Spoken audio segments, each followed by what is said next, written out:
Bonjour à tous et merci d'être venus pour cette troisième conférence Datamaniac dans le cadre donc, du Salon de la Data. Nous, on faisait partie des premiers, je pense, partenaires du Salon de la Data. C'est la troisième édition, ou la quatrième, je ne sais plus, mais en tout cas, c'est une belle édition et je trouve que le salon monte bien en puissance. Je m'appelle Jean-Loup Racine, je suis directeur général du phare, qu'on a créé il y a une vingtaine d'années maintenant. C'est une agence digitale et data implantée ici à Nantes avec 30 collaborateurs. Et puis avec Samuel, je suis aussi cofondateur des Datamaniacs, dont on va parler plus largement maintenant. Datamaniacs, c'est un collectif de gens qui ont envie de savoir comment ça marche la data, ou qui vivent la data au quotidien. Alors on a des startups, des entreprises, des partenaires divers et variés, et on organise des événements, on a une revue de presse, on a un site web sur lequel vous pouvez aller, qui s'appelle datamaniac.com, sur lequel vous pouvez découvrir des vidéos plutôt marrantes, parce que notre objectif à nous, c'est de faire du sérieux sans se prendre au sérieux, jamais. C'est pour ça que Samuel, il nous a prévu le titre aujourd'hui du rock, des larmes et de la data. Alors pour aujourd'hui, on a la chance d'avoir comme grand témoin de notre atelier Reynolds Renette du groupe Lacroix Lab, Xavier Courjaret de Shermat et Bertrand Dosser d'Explore. Excuse-moi Bertrand. Voilà. Alors je voulais juste faire un petit billet moi, sur des larmes et du rock, parce que Samuel il trouve des titres super, mais après il faut s'en débrouiller. Donc, les larmes. Les larmes, j'ai envie de vous parler de 20 ans de croisade. Ça fait 20 ans qu'on parle, nous au phare en tout cas, de data marketing. J'ai eu l'impression depuis 20 ans que c'est un sujet très simple, collecter, affiner, interagir, s'enrichir, c'est push, pull, enfin c'est basique. Hein. Et ben, je suis toujours estomaqué de voir qu'il y a plein d'entreprises qui n'ont toujours pas compris l'enjeu. Il y a beaucoup d'entreprises qui, s'ils ne comprennent pas l'enjeu, vont avoir un problème. Et voilà, ça me pose un problème de fond parce que c'est long, et je trouve ça très long. Voilà, ça c'était pour les larmes. Alors après, ce que je trouve rock, j'ai envie de vous parler d'une expérience qu'on vit, nous, depuis 15 ans maintenant avec le Village Moto. Je ne sais pas si vous connaissez, donc c'est la data de Bertrand, j'appelle ça la data de Bertrand Massé, qui est propriétaire du Village Moto. Bertrand, il y a une vingtaine d'années, son père avait racheté des concessionnaires moto et les avait installés dans un seul lieu, à Orvaux, derrière le Castorama. Et il avait fait un village, mais aussi c'est un centre de vie avec des accessoires, des vêtements, puis un restaurant, un bar et même un barbier. Et Bertrand, il a compris tout de suite que s'il voulait concurrencer l'offre en ligne, le e-commerce, il fallait qu'il monte une base de données de clients potentiels. C'est ce qu'il a fait, avec une carte de fidélité. Et Bertrand, il orchestre au long cours, semaine après semaine, des campagnes d'information pour faire venir, pour faire participer à des promos, ou découvrir des nouveaux produits, une convention sur la sécurité. Il y a toujours une bonne raison d'aller au Village Moto. Et aujourd'hui, la carte de fidélité du Village Moto représente 30% du chiffre. Sans la data, il ne l'aurait jamais fait, quoi. Donc voilà, c'est le Village Moto carbure à la data. Et ça, c'est une expression très locale d'un commerçant local qui a compris très très vite les enjeux et qui aujourd'hui est maître de son destin. J'en ai fini de mon billet d'humeur. Je vais te laisser, Samuel, l'animation.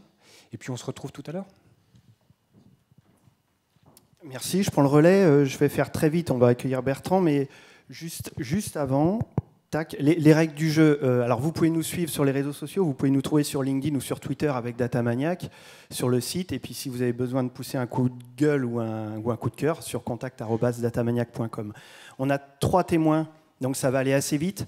Grosso modo, la règle du jeu, ça va être à peu près 17 minutes par témoignage. Après, on leur coupe la langue, on leur coupe les bras, on leur coupe les jambes. Le 17 minutes, c'est un côté frustration. Vous ne verrez pas de tuto, vous ne verrez pas d'outils, on ne parlera pas de charabia technique, mais c'est simplement d'essayer de retenir des clés d'inspiration, de déblocage ou d'accélération pour vos organisations respectives. Le menu du jour, entrée plat dessert, c'est la data au service de la prospection commerciale, comment on l'utilise. Ensuite, c'est boîtier connecté et data. Et ensuite, c'est comment un industriel de la région a créé un lab pour accélérer l'infusion de la data dans ces différentes entités. Donc, et puis un petit clin d'œil dans la salle à Arnaud Brunet, qui fait partie, qui est le premier Datamaniac. de notre communauté qui compte environ 300 personnes, c'est toujours bien de renommer le premier ambassadeur dans sa communauté. Bertrand, à vous la parole. Donc moi, je suis le maître du temps, le chronomètre c'est parti, et donc on ne dépasse pas d'un iota, et je servirai à faire aussi les relances. Bertrand va parler data et prospection commerciale. Donc en 2 mots, alors moi je vous ai symbolisé comme ça, avec une casquette, une guitare au bord de la route, mais ça on y reviendra à la fin de l'intervention. En 2 mots, très vite, hein, le métier d'Explore et comment il a évolué. Ouais, bonjour à tous. Effectivement, nous, la data aussi, on est tombé dedans il y a quelques années, hein, plus de 20 ans. Je crois qu'on est à peu près de la même génération que le phare, c'est peu dire, hein, Jean-Loup. Donc cette histoire-là, en fait, elle a commencé avec un besoin métier. Hein. C'était un déménageur, en l'occurrence, qui voulait savoir comment utiliser sa flotte de camions. Il avait gagné un supermarché public avec la Bibliothèque nationale. Il s'est dit, ok, super, qu'est-ce que je fais après avec toute cette flotte pour pouvoir faire tourner mon business. Voilà. Juste avant, Bertrand, quand même, 2 mots sur la veille informationnelle. Comment Moi, je voulais raconter l'histoire par le début, mais en 30 secondes. En 30 secondes, c'est quoi le business d'Explore? C'est data provider. On produit de la donnée structurée à forte valeur ajoutée. L'idée, c'est quoi? C'est d'aller chercher un peu partout, dans la presse, sur le web, les réseaux sociaux, l'information légale, à peu près tout ce qui existe en termes de sources disponibles, d'en tirer, je dirais, le jus, la quintessence, hein, le meilleur de l'information. Ça passe par un certain nombre d'étapes, de sourcing, bien sûr de mise en qualité de la donnée, voire éventuellement de structuration et d'enrichissement humain de la donnée. Vous le verrez hein, dans une petite exposé rapide, mais l'humain reste central dans notre production. On parle big data, on parle data science, ok, il y a des modèles, on s'aide de ces modèles, mais aujourd'hui, une grosse partie de l'activité reste encore entre les mains de nos équipes de production. Le livrable, c'est quoi? C'est de la donnée très structurée. C'est de la data qui peut ensuite être opérée dans des systèmes d'information par des équipes de prospecteurs commerciaux, par des marketeurs qui vont l'agréger en vue de tirer des analyses, hein, soit des analyses sectorielles, des analyses de marché, des analyses de territoire, pour pouvoir opérer leur business. Quotidiennement, ça veut dire quoi? Ils vont recevoir des alertes en disant « Attention, telle boîte déménage dans 3 mois à telle adresse. Ça serait peut-être pas mal, vu ton business, de les adresser parce que tu as un produit qui leur correspond. » Voilà, c'est ça l'essentiel de l'activité d'Explore. Si on fait un bond en arrière sur Explore en 30 secondes, Explore, avant, c'était une pile de journaux qui étaient découpés, dans lesquels on trouvait de l'information et qui étaient restitués. Clairement, ces sources que j'évoque existaient il y a quelques années. On n'a pas inventé la presse pour Explore. On a pris justement cet existant. Et à l'époque, tu le disais, hein, on était sur des volumes de papier, de magazines papier, de PQR, de PQN. Je me souviens encore quelques années des grandes tables à l'accueil d'Explore qui nous attendaient, des grosses poubelles après pour traiter tout ce papier. Je ne vous raconte même pas l'impact environnemental. Tout ça a été digitalisé, numérisé. On reçoit aujourd'hui ces flux d'informations directement depuis les éditeurs. On les traite ensuite effectivement dans un environnement numérique. Donc là, on va parler d'un cas concret. Alors voilà, quand même, mon déménageur. Ce n'est pas le marché de Tombouctou, mais c'est la problématique, comment pour l'un de vos clients, qui est un déménageur, comment vous détectez et vous l'accompagnez dans son business. C'est pour ça que j'aime bien présenter l'histoire d'Explore à partir de cette histoire, de ce use case premier, hein, de mon déménageur avec sa flotte de camions vide, et de se dire, ok, très bien, mais finalement, après m'être équipé, après avoir investi pour répondre à un client, à un gros marché, et voilà, il en était très heureux évidemment, de se projeter sur son business à venir. Et donc là, il est venu voir un certain nombre d'acteurs de la place. Hein, tu le disais aussi, hein, Jean-Loup, les acteurs de la donnée existent depuis de nombreuses années. Le bottin, je crois que c'est 1800, hein, ou dans ces eaux-là. Hein, les premiers catalogues, on va dire, référentiels annuaires d'entreprises. Mais la plupart de ces acteurs, en fait, étaient très focus sur du descriptif. Voilà, telle boîte fait telle activité, etc. On n'est pas très loin, effectivement, des référentiels INSEE, qui finalement décrivent voilà, une activité à l'instant T. Est émergée en fait derrière cette notion finalement de données comportementales. Parce que le business, c'est ça. C'est d'être à l'écoute d'une situation, d'un besoin, d'un projet éventuel, d'une entreprise pour mieux le servir. Donc partant de cette idée-là, on s'est effectivement dit, il y a peut-être dans la presse, ici ou là, des signaux faibles ou forts qui pourraient être des préalables à un déménagement. Voilà, donc c'est un travail d'enquête en fait. Il y a toute une méthodologie en fait qui s'est développée autour de ce use case, d'aller chercher justement les signaux précurseurs de déménagement.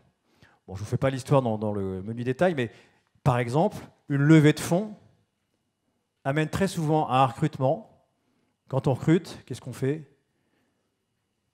On a besoin d'espace, donc on va déménager. Voilà, une chaîne logique d'événements qui se succèdent les uns les autres.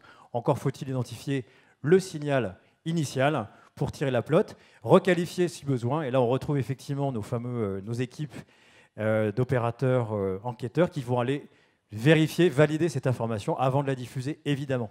Là on est sur l'information suffisamment critique pour pouvoir mobiliser des équipes, des ressources humaines en vue de qualifier, de certifier cette information avant de la délivrer. Vous avez un système de scoring, on imagine, avec peut-être des hypothèses. Il y a 30%, 60% ou 90% que cette entreprise détectée déménage dans les X mois. Alors ça, c'est le truc d'après, tu te souviens Oui, évidemment. Il y a, on va dire, tout un protocole, une courbe d'expérience à travers ces différents sujets. On sait qu'une source N va déclencher effectivement telle ou telle information finale. Je dirais qu'on est aujourd'hui encore dans une forme d'expérience, voilà, un savoir-faire qui s'est construit d'année en année, qui s'est affiné avec de nouvelles sources, de nouvelles pratiques, et de fait émerge derrière cette notion de modèle en fait. Avant, est-ce que du coup cette entreprise, c'est une PME, cette entreprise de déménagement? C'était une belle boîte. Ouais. Ok, c'est-à-dire que est-ce qu'elle était déjà organisée pour recevoir cette data et pouvoir l'utiliser commercialement? Ou est-ce qu'elle s'est organisée sur cette base-là? Ça, c'est vrai. Avant de parler effectivement de l'évolution de nos méthodes, on l'a déjà dit, je pense, vous l'avez entendu aujourd'hui, la donnée transforme les organisations, en fait. On le voit bien. Quand on met à disposition nos flux de données, parce qu'il s'agit de data très structurées, de tous des formats divers et variés, la première question qu'on peut se poser, c'est « so what ?» Qu'est-ce que j'en fais? J'ai beau ouvrir un robinet au milieu du désert, voilà, ces données ont beau être ultra qualifiées, ultra pertinentes pour mon business. Si je n'ai personne derrière pour l'opérer, il ne va pas se passer grand-chose. Donc on le voit assez naturellement, en fait, cette transformation de l'organisation à partir d'une donnée. Moi, je trouve ça assez magique. Ils sont un peu contraints, en fait, finalement, nos chers clients. Pas tous, certains sont très organisés. Mais justement, de mettre en face de la donnée l'organisation idoine, celle qui va tirer le meilleur parti de cette donnée qu'on aura produite. Elle a un coût. Il est hors de question de la laisser dormir dans un coin. Donc derrière, très rapidement, la question est celle de l'engagement. OK, qui prend le lead? Qui transforme quoi? Qui affecte cette information-là à telle équipe commerciale, à tel BU? Vous voyez, vous comprenez derrière qu'on est en train finalement, avec cette donnée, incidemment, et de façon assez naturelle finalement, d'aligner l'organisation en mode data-centric, ou en tout cas data-explore-centric pour commencer, à savoir le processus idoine pour traiter et tirer le meilleur parti de cette donnée qu'on leur met à disposition. Donc petit à petit, pas toujours simple. Il y a une organisation humaine, mais est-ce que aussi au niveau des systèmes d'information, ça s'organise pour que la donnée s'intègre automatiquement au système de l'entreprise? C'est évidemment totalement lié. On parle d'organisation humaine et IT derrière. On va avoir effectivement des systèmes d'information qui vont pouvoir justement venir se connecter à ces flux d'informations. On a la chance d'avoir des flux d'informations très structurés avec des pivots que vous connaissez. Le pivot sirène, qui est relativement universel dans les organisations commerciales, encore que, et le pivot géographique. Ça, on va dire avec ça, déjà, on fait quand même pas mal le match. Derrière, effectivement, on va pouvoir s'intégrer soit dans un CRM, dans un système d'information géographique, voire dans un ERP ou tout autre système qui va permettre effectivement de consommer, diffuser, consommer cette information au cœur même de l'organisation. On a nos propres applicatifs, on a des systèmes de push et on va dire d'espace client propriétaire qu'on met à disposition en mode SaaS. Là, le déploiement se fait à la minute, quasiment. La question après qui vient, effectivement, c'est de dire « Ok, mais moi, j'aimerais aller plus loin et faire en sorte, effectivement, que cette donnée vienne au cœur de mon système d'information, vienne enrichir ma connaissance client et vienne opérer des routines qui permettent, effectivement, d'engager telle ou telle action marketing ou commerciale. » Ça, c'est souvent le step 2, mais de plus en plus d'organisations vont, effectivement, sur ce type de consommation et d'usage, qu'on encourage, évidemment. Pour nous, c'est de la fidélisation. On rentre dans le système d'info du client. voilà, c'est plus difficile de nous en sortir. Le step 2 aussi chez vous qui est peut-être en cours, c'est la modélisation, parce que vous avez combien il y a de milliers de déménagements d'ailleurs d'entreprises en France que vous digérez? En gros, l'INSEE en identifie à peu près 70 000, mais en historique, nous on en trace à peu près 15 000 par an, en avance de phase, ce qui est important, bien sûr, à préciser. Alors, par rapport à ce qu'on a dit tout à l'heure, là, je reviens plus à l'aspect production Explore, et tu le disais tout à l'heure, on a cet historique, hein, ce savoir-faire, on va dire un peu empirique. Et puis on s'est dit en fait à un moment, mais finalement ce qu'on a fait depuis 15-20 ans, c'est une forme d'apprentissage théorique d'un modèle. On a déjà à la fois les sources et je dirais les relations logiques entre les différents événements qui m'amènent à penser que. Voilà. Et ça c'est tout l'enjeu aujourd'hui un peu, je dirais, de la transformation interne, cette fois-ci d'Explore en tant que data provider, que de tirer le meilleur parti de cette histoire-là, de ce savoir-faire humain, de ces encodages multiples et variés qui associent un objet documentaire à une information et d'en imaginer la modélisation. Et pour reprendre l'exemple de notre déménagement, aujourd'hui, vous l'avez vu, on identifie des déménagements de façon observée avec une qualification téléphonique. On veut effectivement aller vers du scoring. Ce n'est pas encore de la prédiction pure et parfaite avec une date, etc. Mais au moins de se dire, par rapport à tous les signaux connus autour d'une entreprise, on peut penser que cette entreprise a une forte appétence à la mobilité. Ou pas. Voilà. Donc c'est un deuxième produit, un sous-produit peut-être de nos productions, mais particulièrement intéressant d'un point de vue ne serait-ce que marketing, que d'avoir des segmentations comportementales de ce type-là. Propension au recrutement, propension à la levée de fonds, propension à l'investissement, propension à la mobilité, etc., etc.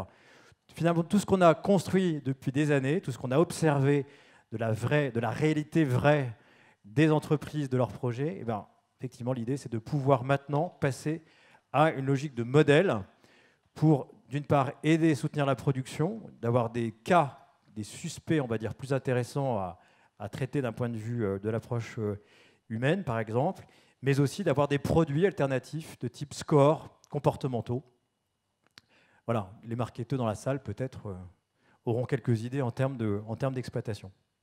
Donc vos clients se transforment, et chez vous, chez Explore, entre le métier que l'on disait d'autrefois et celui de le traiter d'aujourd'hui, est-ce que vous aussi, votre organisation, elle change, et dans vos recrutements, et de plus en plus de data scientists dans les couloirs, comment ça se met en œuvre? Il y a quelques barbus, et pas que, hein, je crois qu'il y en a dans la salle en plus, donc il y a aussi des dames data scientists, hein, voilà, et pas forcément barbus.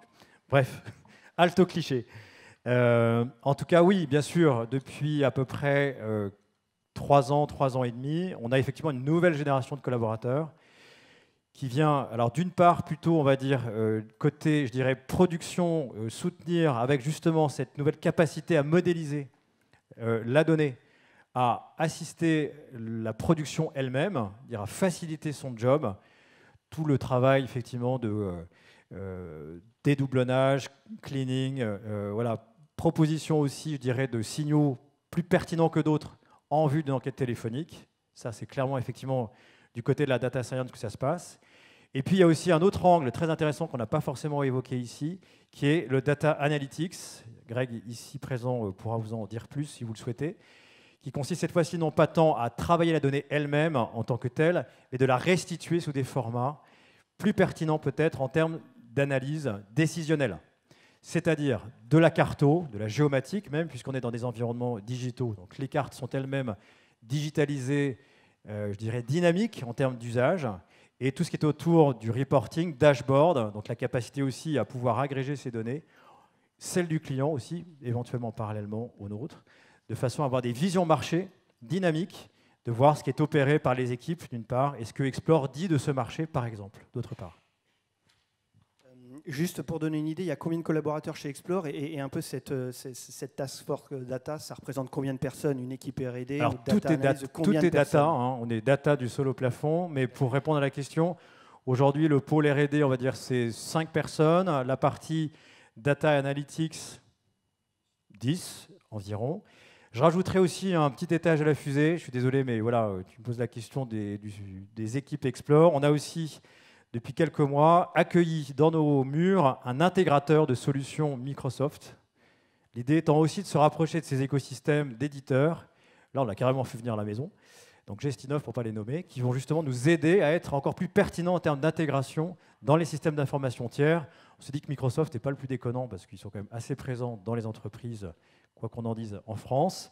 Et de se dire effectivement qu'avec eux, au plus proche des équipes, on pouvait effectivement associer à la fois l'expertise data, d'une part, et la distribution, l'intégration dans les systèmes d'information, en l'occurrence ceux de Microsoft. Il n'y a pas que ça, on travaille avec Salesforce et d'autres.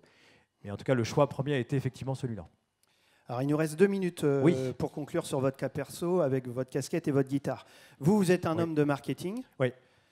Vous êtes au Salon de la Data. Je crois que vous avez fait une formation donc, spécifique data.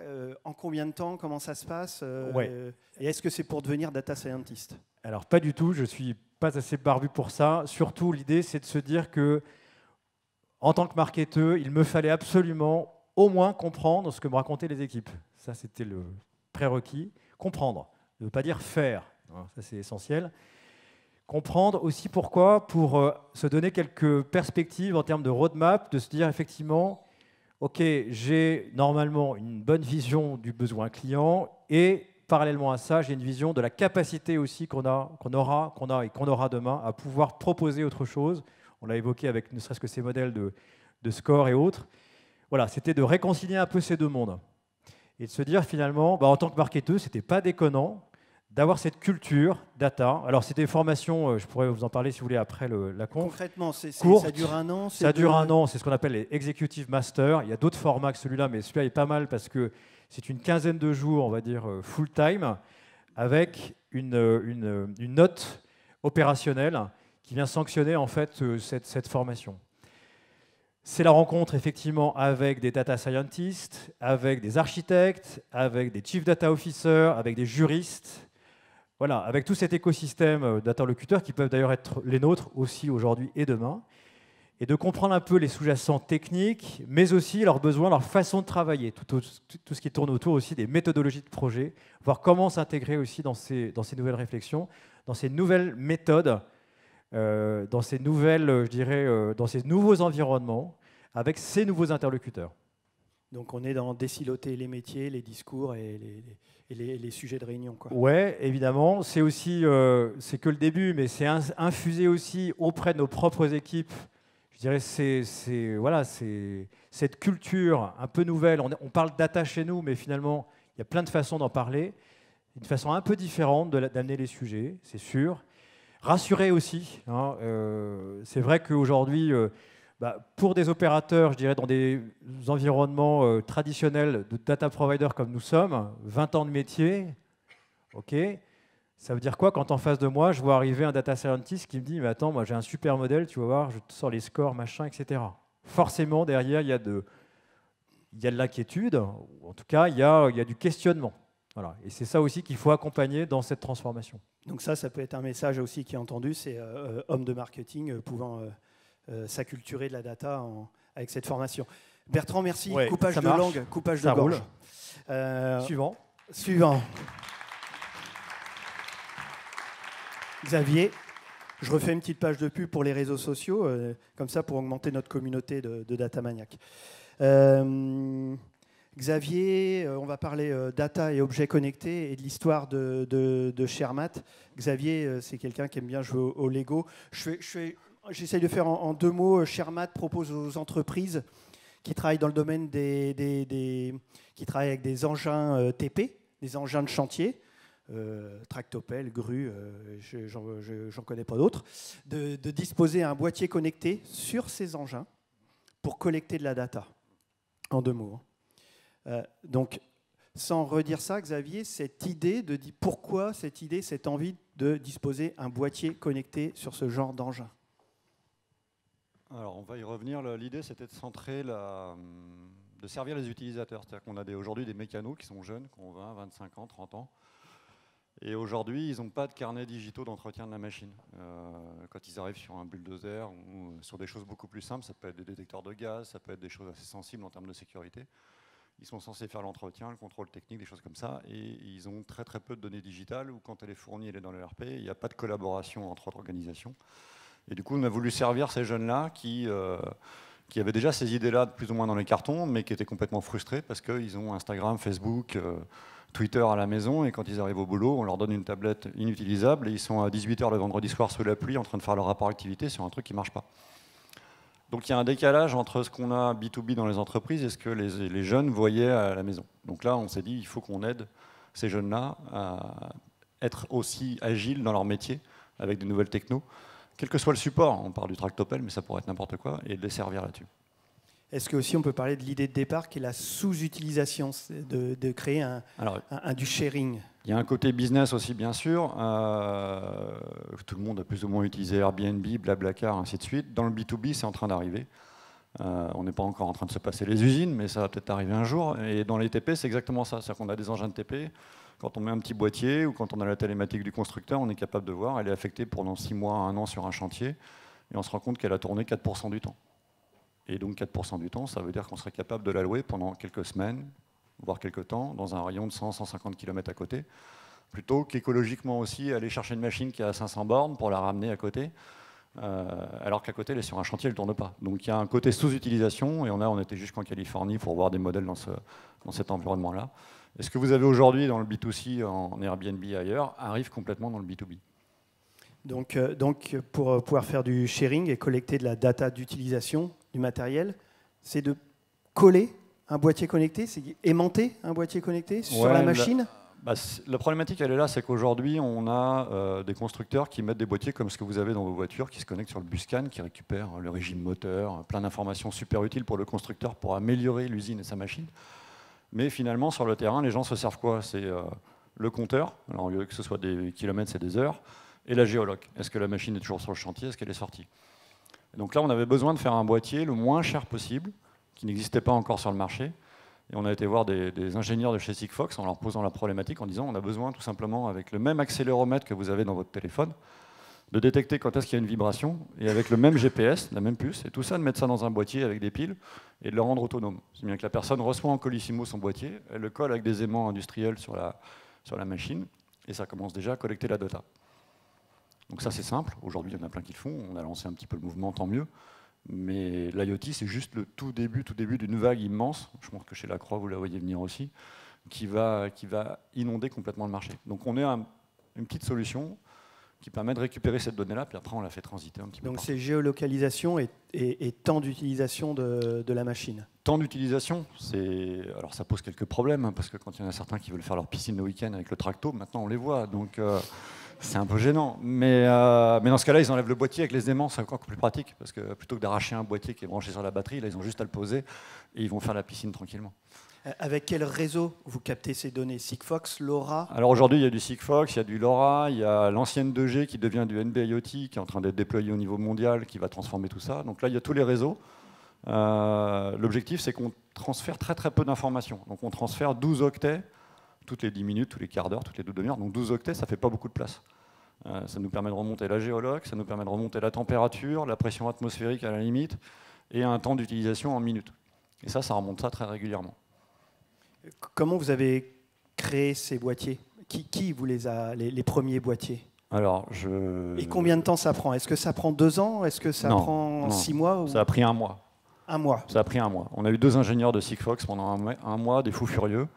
On a fait des protos, on a testé la chose, et aux 4 coins du monde, c'est en train de se produire de la même manière dans la gestion de l'eau, dans la gestion immobilière, dans tous les petits matériels. Le problématique maintenant, c'est pas tellement l'engin de TP, c'est d'être capable de descendre sur tout le petit matériel et d'être capable de détecter avec des tags passifs sur un ensemble d'un chantier qu'est-ce qui est là, qu'est-ce qui n'est pas là, qu'est-ce qui est vérifié au niveau sécurité, qu'est-ce qui ne l'est pas, et est-ce que je suis en règle. Donc en 1 mois, vous aviez vos boîtiers. Si on raconte l'histoire, c'est quoi une première série de combien de boîtiers? Alors là, on est obligé de commander par 1000 à minima là-dessus. Donc effectivement, tu t'engages à 1000 fois 80 €. Donc tout de suite, ça commence à faire un beau budget. Mais après, voilà, la volumétrie, c'est plus vraiment le souci. Et on a commencé à équiper, en à peine 6 mois, on a équipé plus de 1000 machines. Et puis après, on se connecte à d'autres boîtiers divers et variés qui existent aussi sur le marché, qui sont des boîtiers constructeurs et autres. Alors juste un petit point sur ça. Les autres boîtiers constructeurs, on le verra après, mais ils sont en système fermé. Il y a très peu d'interopérabilité ou pas d'API existante pour nourrir un peu la plateforme. On est dans un monde où dans le monde du camion c'est ouvert, dans le monde de la voiture c'est ouvert. Vous êtes censé récupérer les données de vos voitures maintenant avec un petit collecteur Buscan sur votre voiture. Mais dans le monde des travaux publics, chacun avait sa donnée, donc on était encore en silo. Comme si vous aviez votre entreprise avec votre ERP et vous n'alliez pas communiquer avec la CRM nulle part, en aucun moment. Et là, du coup, on a été obligé d'ouvrir un peu les portes en disant aux gens, il faut partager un minimum de données, il faut que cette donnée transite. Parce qu'à la fois, on a des gens qui en ont besoin pour voir quelle est l'utilisation, voir si j'ai dépassé la durée de mon chantier alors que je ne sais pas que la machine est encore là-bas. Je ne vous raconte même pas les bennes qui sont perdues. Les bennes, c'est quand même assez gros, mais ils perdent des bennes. Donc du coup, on a énormément de matériel comme ça qui a de la valeur, qui a un usage, qui mérite d'être exploité avec une amélioration de l'efficience, mais qui derrière a besoin de ces petites données-là. Et les réseaux Sigfox, l'IoT qui est en train de se répandre, on va en avoir partout. Aujourd'hui, vous avez la Amazon Echo, vous avez la Google Home chez vous, donc vous le sentez bien arriver. Et en B2B, ça va être une vague monstrueuse dans les 3 ans qui viennent. Donc les données, elles sont facilement récupérables, elles peuvent être ouvertes à d'autres prestataires ou d'autres acteurs métiers qui œuvrent autour de ces engins de TP. C'est l'objectif, c'est qu'on a mis la machine au centre, on s'est dit qu'est-ce qu'on fait? On met la machine au centre et puis on fait un système pour le propriétaire et puis après on va mettre un autre système pour celui qui fait les contrôles techniques et puis un autre pour celui qui fait les réparations. Non. Donc on a mis la machine au centre et le propriétaire dit j'ai DECRA qui fait le contrôle technique, j'ai un tel qui fait les réparations et tout le monde collabore sur la machine avec les interlocuteurs qui changent au fur et à mesure, mais tout le monde a accès à la donnée. Donc du coup tout le monde peut savoir quand est-ce que le prochain entretien arrive, quand est-ce qu'on a nos tournées à faire, est-ce qu'il y a un problème sur la machine potentielle, etc. etc. Donc l'objectif, c'est d'agréger à la fois de la donnée IoT et de la donnée métier. Donc on mélange un prévisionnel de chantier avec de la donnée machine, de la géoloc et du temps machine. Si dans ce storytelling, vous en êtes où? Shermat, c'est une start-up. Est-ce que le marché est là? Est-ce que le marché est mature? Alors aujourd'hui, heureusement, ouais. Parce qu'autrement, je ne serais pas encore là. Mais ça fait juste 2 ans qu'on a effectivement lancé Shermat. On a pris notre temps au début, on s'est baladé, on a été trouver des solutions à peu près équivalentes. Des gens qui étaient en avance de phase et qui se sont plantés parce qu'ils étaient là trop tôt. On était jusqu'en Californie pour ça. Et du coup, là, aujourd'hui, le marché, avec le déploiement de l'IoT, est en train d'arriver. Et surtout, les gens, maintenant, dans les entreprises, les gens sont beaucoup plus ouverts à dire effectivement, je bosse avec des prestataires, donc ce serait logique que je collabore en ligne avec eux. Alors qu'avant, c'était je t'envoie mon fichier Excel, je te partage une API, et ainsi de suite. Et là, du coup, maintenant, on commence à pouvoir synchroniser de la donnée vraiment hétérogène et de la fluidifier complètement pour faire en sorte que de l'achat de la machine jusqu'à la vente, on sache exactement tout ce qui s'est passé dessus, son efficience, et savoir, quand un mécano arrive sur une machine, il n'y a rien de pire que savoir qu'est-ce qu'il y a eu comme réparation, entretien avant, ainsi de suite. Donc on a besoin de collaborer sur de la donnée métier et pas seulement de la donnée IoT. Il faut croiser tout ça. Votre business model, c'est quoi? C'est de l'abonnement? Alors le business model, ouais, c'est de l'abonnement, parce qu'aujourd'hui, de toute façon, quand tu veux commencer à accélérer, à développer ça sur l'Europe, voire aller un petit peu plus loin, tu es obligé de fonctionner en abonnement. Mais des abonnements qui sont à partir de 30 centimes par machine et par mois, jusqu'à 15 € pour des fonctionnalités super évoluées. Donc on a des coûts de rentrée qui sont très très faibles et qui aujourd'hui, par rapport à ce qui se pratiquait sur le marché il y a 4-5 ans, sont divisés par 4 ou 5. Et ça va encore continuer à baisser. Même nous aujourd'hui, dans 3 ans, peut-être qu'on aura des solutions technologiques en termes d'API qui permettront d'aller encore beaucoup plus vite. Mais faire ce projet-là il y a 5 ans, je pense qu'on serait pris un mur tout de suite. Ça, c'était clair. Et on peut citer quelques clients ou de la volumétrie? Il y a des grands loueurs nationaux, il y en a des jaunes, des rouges, qui travaillent un peu là-dedans. Il y a des gens comme c'est chez Environnement avec qui on travaille beaucoup et qui sont à fond dans le sujet. Ça, c'était génial. On a un client sur lequel il a 200 machines et on a un nombre d'utilisateurs illimité. C'est-à-dire qu'on met une machine, mais on peut mettre 50 personnes autour là-dessus gratuitement. Et du coup, on a mis 200 machines et il y a eu pas loin de 250 utilisateurs qui sont inscrits sur la plateforme en interne. Ça a été jusqu'au point que dans le registre du RH dans l'entreprise, quand tu es embauché, tu as ton email et ensuite tu as ton compte Shermat. Là, on était super contents parce que du coup, ils collaborent sur la machine. Et ça veut dire que tout le monde, à un moment ou à un autre, peut savoir quelle est la dispo de la machine, est-ce que je peux l'avoir, où est-ce qu'elle est, etc., etc. Donc on va très loin dans l'industrie. Maintenant, on peut dériver dans énormément de cas d'utilisation. C'est le problème de la startup, c'est qu'on a On a des gens, chez Lacroix, vous devez avoir 36 cas possibles et imaginables en termes d'IoT et de déploiement. Il y a du NFC, il y a des puces Bluetooth qui arrivent, il y a des cas industriels qui sont extrêmement tordus, donc il faut arriver à rester focus sur ce qu'on veut faire et pas en dévier. C'est toujours tentant, mais c'est une connerie. Et puis, dernière slide, mais important, on cherche des faits marquants ou des clés d'inspiration. Vous, Xavier, vous faites régulièrement, vous organisez même des Learning Expeditions à San Francisco avec Real Change. Est-ce qu'on peut en parler en disant que c'est aussi sur cette terre-là que peut-être est née cette idée? Alors, elle est née là-bas, clairement. On a rencontré en plus des gens qui faisaient à peu près la même chose, mais qui se sont fait racheter par des gros et qui se sont fait bouffer, et sur lesquels on aurait pu distribuer leurs produits, qui faisaient un quart de ce qu'on voulait faire. Mais là-bas, surtout, avec Real Change, effectivement, on emmène des comités de direction, et avec la région des Pays de la Loire, tous les ans, on emmène des entrepreneurs des Pays de la Loire se retourner le cerveau pendant une semaine en Californie et revenir avec des plans d'action et une accélération. Et l'objectif, ce qu'on a vu là-bas, c'est le côté lean, le côté accélération, le côté je fais mon projet et je priorise tous les matins. C'est le plus dur à faire, même moi j'ai du mal. C'est tous les matins, c'est de se dire, voilà, j'ai toujours mes 25 priorités que j'ai envie de faire, mais il faut que j'en choisisse 5 pour la journée, pour la semaine, pour le mois, il faut que j'aille au bout. Et ça, là-bas, ils ont une qualité d'exécution. Alors humainement, on est un petit peu différent quand même, mine de rien, culturellement, mais il y a une qualité d'exécution et de rapidité et de mise sur le marché. C'est-à-dire que quand on voit une fonctionnalité qu'on a envie de développer, on la développe, on fait une bêta, on la teste avec des clients. Si c'est pas bon, on la jette à la poubelle. Dans le projet Shermat, j'ai dû dépenser 30 000 € dans une application mobile pour la mettre à la poubelle après parce que c'était une ineptie complète et ça ne servait absolument à rien. Mais au début, j'avais des besoins clients. Et finalement, quand on est rentré dans le détail, dans le réel, du terrain, du marché, des mécaniciens, des directeurs de matériel, ainsi de suite, on s'est rendu compte que finalement, ça ne servait absolument à rien. Et que technologiquement, on avait des nouvelles technos qui remplissaient largement la même fonction sur un mobile sans avoir une application, des choses compliquées. Donc c'est le moment de faire peut-être une petite page de pub. On a l'occasion pour Real Change. Ça se passe comment? Vous emmenez des entreprises du territoire à San Francisco pendant une semaine ou 15 jours? Des entreprises traditionnelles 15 du jours, territoire, ça fera une semaine de vacances. Ouais. Des entreprises traditionnelles du territoire qui ont envie de s'acculturer et d'accélérer. En Pays de la Loire, on a emmené plus de 250 personnes sur les 10 dernières années. Donc du coup, ça veut dire qu'on a beaucoup d'entrepreneurs qui communiquent en plus entre eux très régulièrement et qui ont eu cette piqûre et qui reviennent avec les yeux qui brillent. Ils ont vu bien sûr des incubateurs, des accélérateurs, ils ont vu des startups. Ceux il y a quelques années ont dû voir Slack naître. Quand on a visité Slack avec la région des Pays de la Loire, ils n'ont même pas pu nous accueillir dans le bureau parce qu'on était presque plus nombreux qu'eux.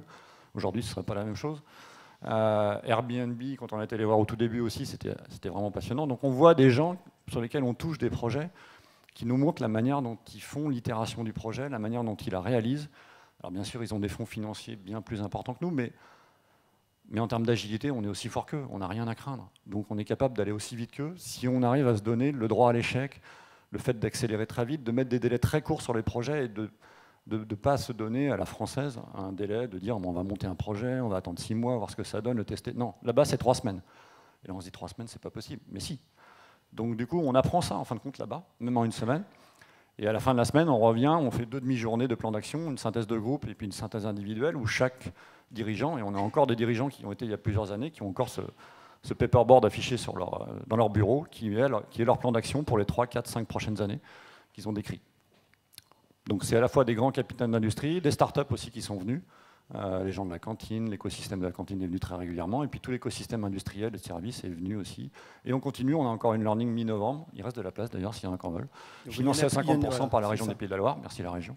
Il y en a plusieurs par an, donc aux entreprises de monter dans le wagon, quoi, ou dans l'avion plutôt. Exactement. Merci Xavier. On continue. Dernier témoin, Renette du groupe Lacroix. Et donc, le groupe Lacroix, on en dira deux mots, mais c'est l'idée, comment créer un lab adossé à un groupe pour accélérer les projets de transformation. Ça va être cette histoire-là, une histoire d'infusion, infusion et diffusion de l'innovation. Reynolds, je vous laisse la parole. Juste depuis combien de temps est né ce lab et comment il a été créé par le groupe Lacroix? Ok, donc alors déjà avant tout, j'ai bien entendu qu'il reste une place de libre. Je vais peut-être chercher à m'y intéresser. Alors le lab du groupe Lacroix existe maintenant depuis 3 ans. Et le principe de ce lab, ça a été d'être un outil pour venir aider la transformation du groupe. On vient de dire tout à l'heure que la data transforme les activités, transforme notre société. on a aussi besoin de se transformer en interne et pour ça on a besoin d'outils pour accélérer tout ça. Et c'est comme ça que le lab est né pour le coup.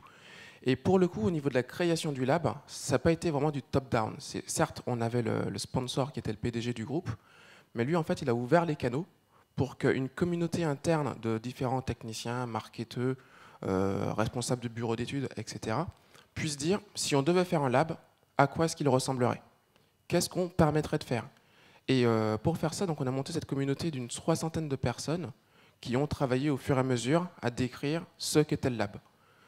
Pour la petite anecdote, c'est un exercice assez étrange parce qu'on n'a pas on n'a pas spécialement l'habitude qu'on nous dise qu'est-ce que vous imaginez? Faites. La question qu'on va se poser, c'est qu'est-ce qu'ils attendent que l'on fasse? Alors que non, ils n'ont pas non plus la réponse. Donc c'est un peu comme ça que le lab est né. Le groupe Lacroix, le contexte, c'est le groupe Lacroix, 3 filiales qui historiquement très silotées.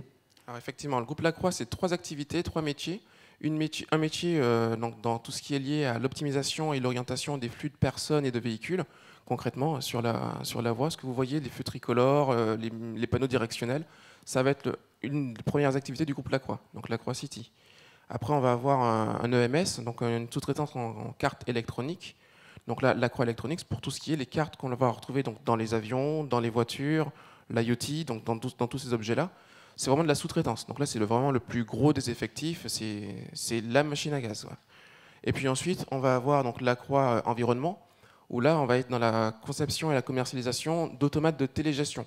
Ici, l'objectif, c'est de réguler donc, des sites industriels, des sites type des châteaux d'eau, des stations d'épuration, mais aussi pour des réseaux de chaleur et des réseaux d'énergie. Donc c'était vraiment 3 activités qui, quand moi je suis rentré au sein du groupe Lacroix, concrètement, moi je suis rentré dans la partie de Lacroix à Soufrel, c'était 2 slides une fois par an, et juste avant le repas de Noël. Donc je ne vous cache pas à quel point on avait envie d'avancer vite. Et en fait, il y a eu vraiment un changement de paradigme, un changement d'orientation au plus haut niveau pour venir casser les silos interactivités et créer vraiment un groupe. Au final, on a tous les mêmes problématiques. Et suite à la journée et tout ce que j'entends aujourd'hui, ça me rassure de voir qu'on a quand même tous les mêmes problèmes, peu importe qu'on soit dans le même groupe ou dans la même activité. Donc le groupe Lacroix, l'étape numéro 1, c'est de créer un Lacroix Tech avec peut-être plus d'une centaine de personnes, et après d'avoir un appel à candidature interne pour savoir qui veut intégrer ce nouveau lab d'innovation, c'est ça? Tout à fait. Et concrètement, donc je reprends. Donc Lacroix Tech, c'est la communauté de tout ce qui est lié aux techniques au niveau du groupe Lacroix, qui ont travaillé sur la définition de ce groupe-là, donc du lab, pardon. Et puis un appel à candidature pour qu'il y ait 3 personnes qui soient complètement retirées des activités de l'opérationnel pour être à 100% de leur temps sur le lab. Alors, retiré de l'opérationnel, certes, mais toujours en relation avec les activités. C'est pour ça que je suis régulièrement à Nantes, donc le siège du groupe est à Nantes, mais aussi le plus proche des activités. S'il y a une personne qui était issue de chacune de Lacroix City, Lacroix Electronics ou Lacroix Environnement, c'est aussi pour garder la proximité avec nos collègues et puis pas rester dans nos super locaux avec notre table de ping-pong à oublier ce qu'on fait, pourquoi est-ce qu'on le fait. Donc vous, j'ai cette petite slide pour savoir quand des gens dans l'interne, des métiers historiques sortent pour intégrer ce lab, vous avez un peu la vie belle, donc vis-à-vis des gens de métier qui font ce qu'ils font depuis des années, est-ce qu'ils vous accueillent à bras ouverts ou est-ce que ça grince des dents? Ça va dépendre pour quel type d'événement.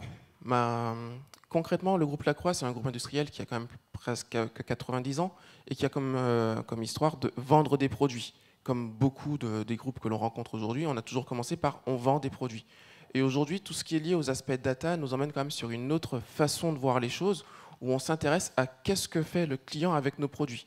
Quelle data est-ce qu'il génère? Au final, quand on travaille, on est tous en train de générer de la data. On génère du contenu. Et ce contenu, l'idée, c'est de pouvoir l'optimiser, de voir à quoi est-ce qu'il va servir et comment est-ce qu'on peut s'y prendre. Donc quand en quelque part, la partie empêcheur de tourner en rond ou diplomate, quand on revient au niveau des activités pour essayer de se poser les questions ou de faire se poser des questions à nos collègues qui ont l'habitude soit de travailler d'une manière très précise et donc de ne pas forcément s'ouvrir les chakras sur ce qu'on pourrait en faire, de peur d'empiéter parfois sur le métier de nos clients, on n'est pas forcément accueilli bras ouverts, même si on sait qu'on a leur oreille. Votre rôle, c'est de diffuser la culture de l'innovation au sein du groupe. Et ça, vous avez des ambassadeurs, des relais sur le terrain pour ça, ou parce que vous êtes 3 et le groupe Lacroix, c'est 4000 personnes. Alors, effectivement, on n'est pas 3, on est 3 catalyseurs permanents. Par contre, on a effectivement un réseau d'ambassadeurs, de catalyseurs au sein du groupe. Ce sont les personnes qui sont vraiment impliquées dans la vie du lab, qui sont un peu les porte-parole de ce que l'on fait, de ce que l'on voit, qui repartagent ce qu'eux ont découvert au sein du lab au niveau des activités. C'est pour reprendre un petit peu le dessin que tu avais du sachet de thé.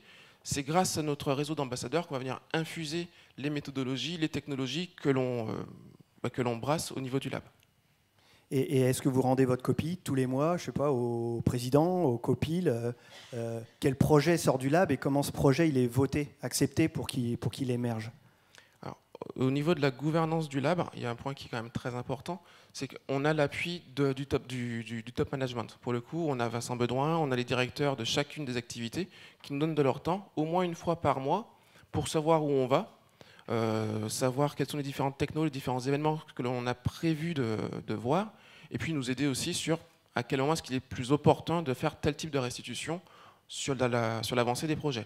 Donc, du coup, on a l'appui de la direction pour, en quelque part, nous ouvrir les canaux et faire diffuser toutes les informations que l'on a récupérées. Donc concrètement, le lab, il est assez récent, il a 3 ans, mais est-ce qu'on peut parler d'exemples concrets de projets data qui sont étudiés ou en train de sortir? Alors, une particularité, tout à l'heure, je vais effectivement noter un lab data. On n'est pas qu'un lab data. Le data, c'est un des usages, c'est une des thématiques qui nous permettent d'adresser la transformation digitale du groupe. Mais par contre, effectivement, on a des projets qui s'orientent sur la data. Typiquement, l'exemple que j'aime bien prendre pour parler de projets que l'on a, c'est un projet avec lequel je suis arrivé quand je suis arrivé au lab. Souvent, une fois qu'on tire la chasse, on se dit c'est bon, le travail est fini, on a fait notre job. Bah non, il y a quand même toute une industrie derrière qui s'assure que le job est vraiment fait et qu'on rejette vers la nature des choses qui sont propres. Et pour le coup, pour ça, donc, entre nos habitations et les stations d'épuration, on a ce qu'on appelle des déversoirs d'orage.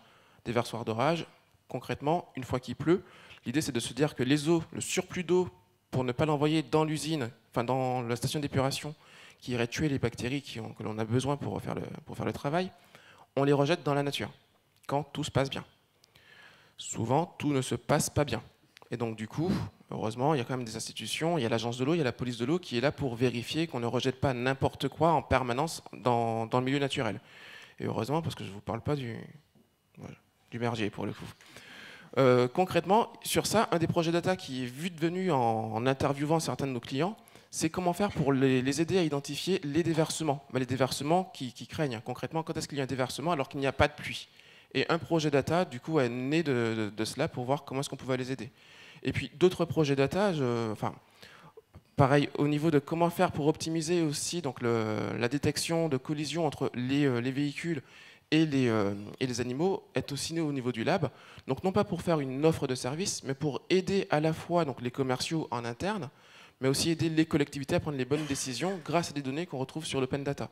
Donc, le lab Lacroix n'est pas un lab data, mais c'est un lab où la data est un des moyens pour arriver à nos fins et nous aider dans la transformation digitale du groupe. Juste une petite anecdote pour symboliser la friction qu'il peut y avoir en interne sur vous projetez ça, vous inventez ça, vous avez envie de ça, mais c'est pas possible. Cette anecdote de la vidéo, de l'analyse vidéo. Effectivement, une drôle d'anecdote. Concrètement, un des projets aussi que l'on va avoir au lab, on est aussi là pour traiter des projets en avance de phase par rapport à ce que l'on fait dans l'activité. C'est pas nous 3 qui allons faire l'innovation du groupe, hein, vous vous rendez bien compte, ils sont 4000, même si, bref. Quoi qu'il en soit, on a eu l'occasion de travailler sur de l'IA, et quand on a entamé ce sujet-là, les remarques que l'on avait, c'est pas possible. On ne peut pas faire de l'IA en embarqué sur un Raspberry, c'est pas possible, c'est gourmand, il faut de gros serveurs. Et puis au final, au fur et à mesure que l'on avance dans le projet, donc on n'a pas été en Californie, mais on était pour le coup à Las Vegas au CES, on a découvert des petits accélérateurs neuronaux qui permettent en fait d'avoir la puissance nécessaire pour faire des choses qui sont généralement très très énergivores. Et donc un petit Raspberry était capable en temps réel de compter le nombre de places d'une voiture. Et ce qui est intéressant, donc on parle de la transformation du groupe, mais c'est aussi la transformation de la culture à l'intérieur, c'est de dire finalement, si c'est possible, on le savait, on s'en doutait, ok, bon, très bien, si vous le savez, tant mieux. Maintenant, c'est le tracking qui ne sera pas possible. Et au final, on a aussi ce rôle de montrer que la barrière à l'entrée de certaines technologies n'est pas infranchissable. Pour pouvoir justement aider donc tous nos collaborateurs à s'engager dans des chemins ou aller plus vite et voir que l'IA, par exemple, c'est à portée de tous. Donc là, concrètement, c'était une petite caméra qui visait le parking de l'entreprise et qui comptait les voitures. Enfin, en quelques temps, c'était fait pour démontrer que c'était faisable. C'est ça. Et via en temps réel sur quelque chose, un Raspberry coûte 35 €, quoi. Donc on est en mesure de faire de l'IA en temps réel, compter les places, compter la fréquentation, discriminer entre piétons, voitures, aujourd'hui bateaux, sur le parking. Bon, il reste encore des choses à corriger, hein, mais voilà, en tout cas, le principe, c'est ça. Donc on voit que c'est pas forcément de sortir une innovation, mais c'est peut-être de pouvoir sortir une discussion. Ouais, c'est de faire avancer les mentalités. C'est de faire avancer les mentalités à tous les niveaux. Autant au niveau marketing, pour se dire qu'on peut aller plus loin sur des cas que l'on n'imaginait pas adresser. Enfin, vraiment faire évoluer toutes les mentalités. Et pour ça, on a eu aussi des sujets type BI, analyse décisionnelle, qui nous ont aidés à prendre conscience que ce que l'on récupère, nous, en interne, pour mieux gérer nos chiffres d'affaires, nos quantités de produits vendus, c'est des services que l'on peut venir appliquer à nos clients sur leurs besoins et qu'au final, donc on parlait de DataVis tout à l'heure, qui leur permettent d'être beaucoup plus efficaces sur ce qu'ils ont besoin de faire. Donc on a juste, j'accélère un petit peu puisqu'on a commencé en retard et on ne veut pas empiéter sur les prochains, mais en conclusion, ce lab, est-ce qu'il aussi est en lien avec d'autres organisations ? Alors oui, on ne travaille pas tout seul. Alors certes, on travaille en interne avec tous nos collègues, mais aussi on va se rapprocher de toutes les startups locales, des universités. On va travailler, par exemple, je parlais de la caméra de l'IA, on va travailler avec l'université de Rennes à Beaulieu. L'idée, c'est de profiter du lab comme étant aussi un vecteur de rencontres et d'échanges avec le monde qui nous entoure. Donc effectivement, le terme poisson pilote est assez bien choisi pour le coup. Avec les startups, avec quoi, les labos, les universités. Start-up, je peux en citer quelques-unes. Exant sur nos façons de faire différemment. Klaxoon, que vous devez certainement connaître. Au niveau des écoles, on va travailler avec Beaulieu, avec l'école Beaulieu, l'école de design de Nantes. L'idée, c'est vraiment de se connecter à l'écosystème local et de voir ce qu'eux peuvent nous apporter et ce que nous, on peut leur apporter aussi. On cherche vraiment de plus en plus à aller vers de la co-conception, de la co-innovation et de partager les problématiques. Merci Reynolds pour rester dans le timing. Merci pour ce témoignage. Jean-Loup, je te repasse la parole juste pour conclure. Merci messieurs, c'était passionnant. Alors j'ai pris quelques petites notes que je vous livre. Alors rapidement. D'abord, ce que je retire, c'est que si on ne parle que data, on ne fait pas avancer la data. Ça, c'est sûr. C'est-à-dire que vous trois, vous avez parlé de bien d'autres choses, d'organisation, de vision, de lab, etc. Et donc, c'est très clair. On dit souvent ça, celui qui ne connaît que le web ne connaît pas le web, celui qui ne connaît que la data ne risque pas de faire avancer la data. Voilà. Et donc là, c'est sans doute une des clés pour faire avancer les choses, par rapport aux larmes de tout à l'heure. Si je reviens sur vos trois témoignages, ce que j'ai beaucoup aimé dans ce que nous a raconté Bertrand, c'est le côté mutation d'un métier. Je me souviens, aller chez Explore, il y avait plein de papiers partout, avec des filles, parce qu'il y avait beaucoup de filles à l'époque, qui regardaient tous les articles, qui les surlignaient, qui les découpaient. Voilà. Et ce métier-là a complètement changé. Et ce que j'aime aussi dans ton témoignage, c'est la mutation d'un directeur marketing. C'est un directeur marketing mutagène, en fait. C'est-à-dire qu'il est capable de muter lui-même sur son propre métier. C'est pas évident, que vous avez fait une école de commerce. Vous allez vous attaquer à autre chose que ce que vous avez appris à l'école. Voilà. Et pour faire quoi ? Pour comprendre, mais c'est surtout pour être un médiateur. Et ça, c'est un rôle fondamental, je trouve, dans ton témoignage. C'est que ce dont on est en train de parler, ce soit quelque chose de normal à la machine à café. C'est ça. Donc, être un rôle de médiateur pour faire que ça marche et que ça accélère, quoi. Donc ça, j'ai bien aimé. Xavier, on se connaît depuis longtemps, alors forcément, j'aurais plein de trucs à dire. Je l'ai vu naître, cher Matt. On en a fait des bouts avec toi, on en continue à le faire avec toi, mais on a fait ces learnings. Ce que je retiens de ton témoignage, c'est qu'effectivement, c'est ton côté de poisson pilote à toi, toujours en éveil, Xavier, toujours. À San Francisco souvent, ici aussi, parfois, mais toujours dans une idée d'être dans la réalité de son temps et dans la réalité du temps présent. Voir grand, mais pivoter tout le temps pour pouvoir être toujours dans la réalité. Il est très très exigeant, Xavier, travailler avec toi, et c'est normal, et il faut que ça se fasse vite, ça s'éprouve vite, quitte à jeter du code qu'on a réalisé. Mais c'est important, cette notion de... On peut se tromper, on a le droit de se tromper. Voilà.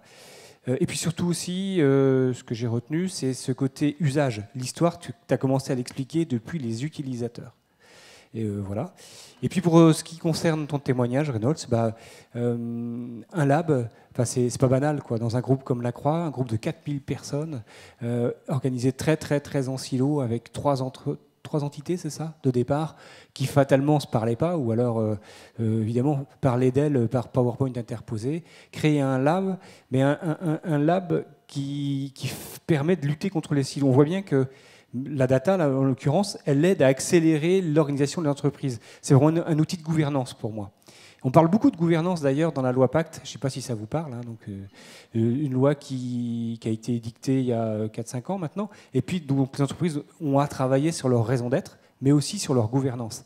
Et je trouve que dans son témoignage à Reynolds, il y a cette idée que le lab, la data, ça crée des outils de gouvernance pour se parler, pour accélérer. Ça, c'est important. Voilà pour leur témoignage. Merci beaucoup parce que c'était passionnant. Nous, notre ambition, c'est ça, c'est de faire vivre des vraies histoires, pas du bullshit, des choses claires, nettes, précises, vécues pour donner du sens à la donnée et au reste. Alors j'avais une annonce à faire, faut pas que j'oublie.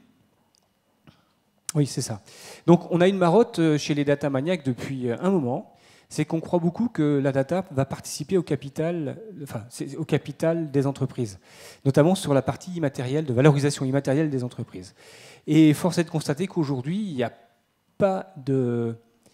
Comment dire les choses ? Il n'y a pas de référentiel très cohérent, ou du moins très, très clair sur la partie valorisation.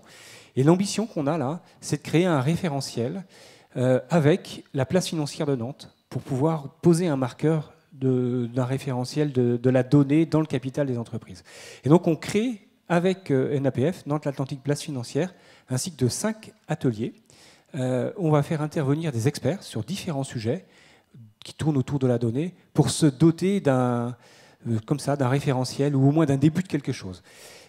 Alors, j'en profite, vous êtes là, c'est un peu un appel en candidature, on ne pourra pas retenir tout le monde, mais si ça vous intéresse de participer à un de ces ateliers, vous allez sur datamaniac.com, vous dites moi je connais bien ces sujets-là, je veux bien participer. Vous êtes les bienvenus, si tant est qu'il reste de la place, parce que ça galope vite. Qu'est-ce que je devais vous dire encore ? C'est tout. Merci encore. Puis je voudrais qu'on applaudisse, mais je ne sais pas s'ils sont par là, Aline, Thomas et l'équipe qui organise ce salon. Ils sont bénévoles, quoi. Ils ont leur boulot et ils sont capables d'organiser un salon comme celui-ci. Je trouve ça vraiment prodigieux. Voilà. Merci à vous.